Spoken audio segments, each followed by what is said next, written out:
పుట్టుకొచ్చిన గళ్ళ చీరతో ఒకటి చెప్పుకున్నా, నిన్ను చూడగానే జారాలని, ఆ మాట నోరు జారొద్దని.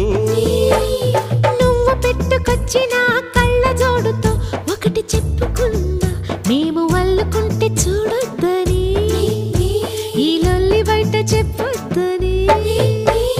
చెవులకున్న దుద్దులతో చెప్పుకున్న చెలిపి మాటలన్నీ వినోదని, కాలికున్న బొమ్మలతో చెప్పుకున్న మసక చీకటేల మూగబొమ్మని.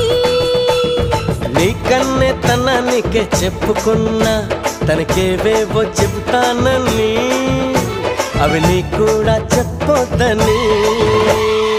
ఏ వెట్టి టీ టీ టీ టీ ఏ వెట్టి చేశాడే ముద్దు గుమ్మ.